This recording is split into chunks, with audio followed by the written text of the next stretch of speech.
Welcome to Raspberrysky Straight Talking series. I am delighted to introduce you to Tom Redpath, the buying director for Smartbox Group in the UK. Hi there, Tom.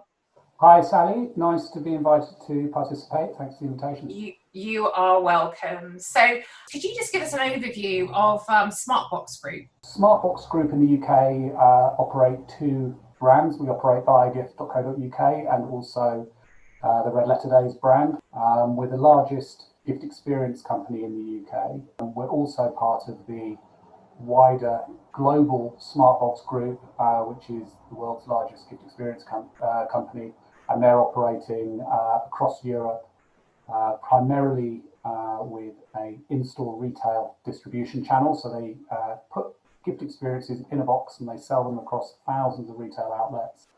In the UK, we're primarily an online business, so we sell around 80% of our gifts through our two websites, and then we also have a growing in-store retail channel ourselves with the likes of John Lewis and Debenhams, and also a B2B rewards and incentives division as well. We're probably waiting for the hotels bit here because obviously we'll get to that. Right. So hotels are very much an evolving and growing part of our business. They're now our largest category from a revenue perspective. Wow. And it's really just a perfect gift. Anyone loves a weekend away. So we've got some really interesting, exciting ideas of how to package overnight stays into a gifting format that's just really easy to give and receive.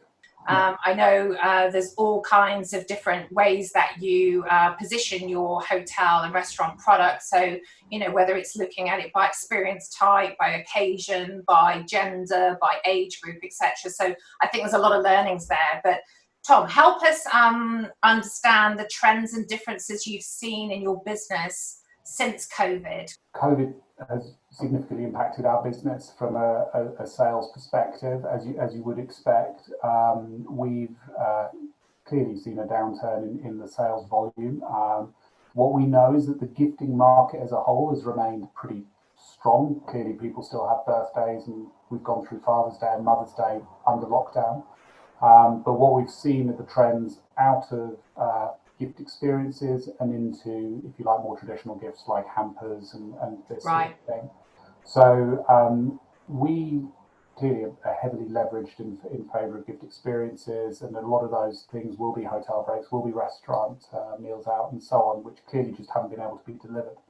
So really we've got two things to be thinking about. One is, okay, what do we do to kind of rebuild that sales funnel as and when lockdown starts to end, but also we have a significant volume of vouchers that we've sold in the Christmas period, which is our busiest time of the year, where clearly the recipients of those vouchers have just simply been unable to enjoy the gifts that they've received. So in terms of what we've been doing, we've first of all made it free of charge for customers to extend the vouchers. So we've seen a kind of five-fold increase in the volume of people extending vouchers over this period, and they've been doing that for free. So what we've been looking to do is obviously support our existing supply chain over this period. Clearly, we're working with over 4,500 partners across the UK, of which around 1,600 are hotels. A lot of them are small B&Bs. So we've been very keen to reassure them in terms of the pipeline that we still have that is ready for them as and when they reopen. So we've been in constant communication with our pipeline, with our partner network.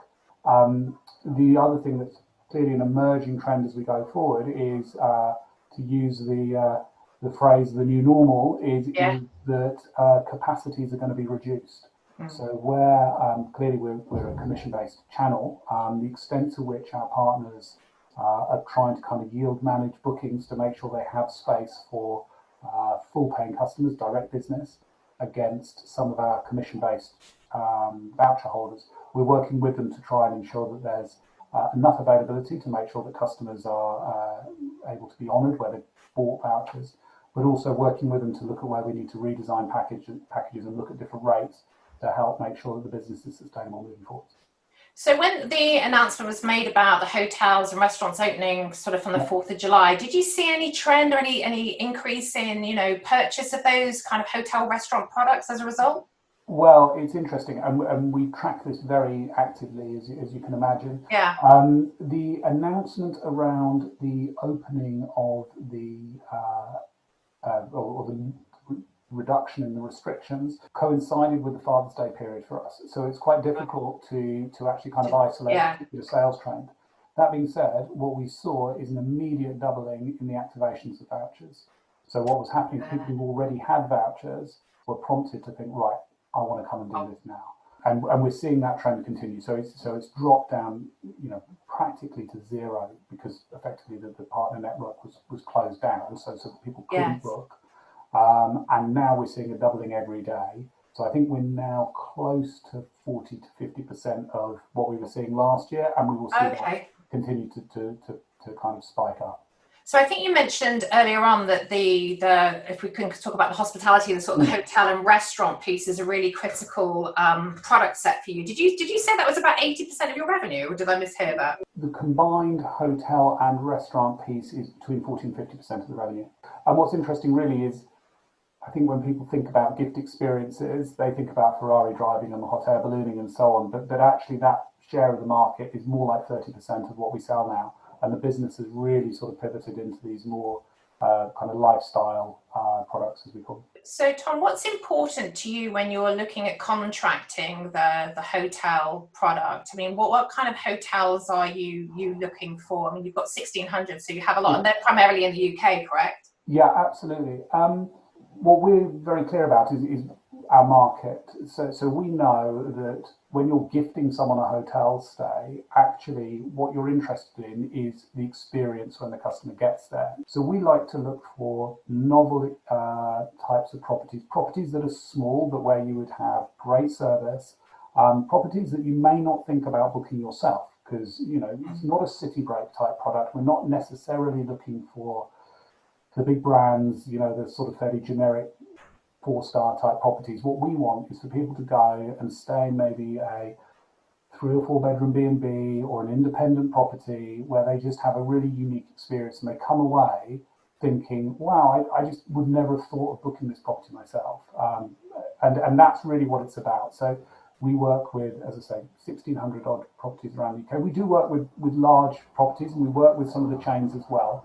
But I would say our portfolio at the moment is much more heavily towards kind of small to mid-scale independents, where the focus is very much on quality and service, and something unique. So we sell, stays in tree houses. We do a lot of glamping, where you stay in a yurt or a cabin or something like that. So it really kind of ties into the brand positioning around a gift experience.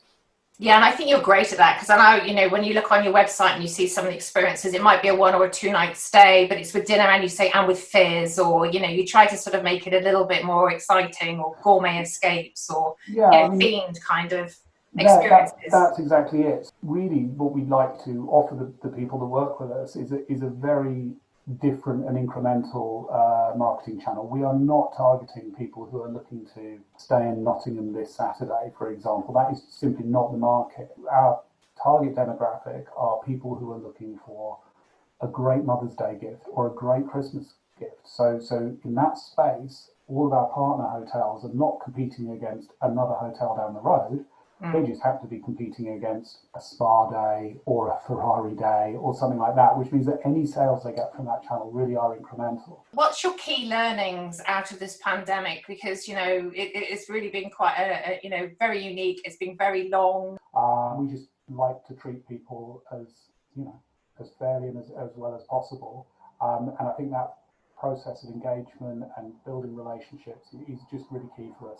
That's kind of over the period of lockdown, so we're really focused on that. And then as we move out, again, it will be about how do we need to adjust to service we provide our partners to take account of the new realities, which, if you're a restaurant and you can only take half the number of covers, how many people do you want us to be sending you, and how do we adjust that? And we want to clearly maximise our sales, but we want to find ways of doing that in a way that really delivers our partners what they need. I want to thank you so much for taking part in the Raspberry Sky Straight Talking series.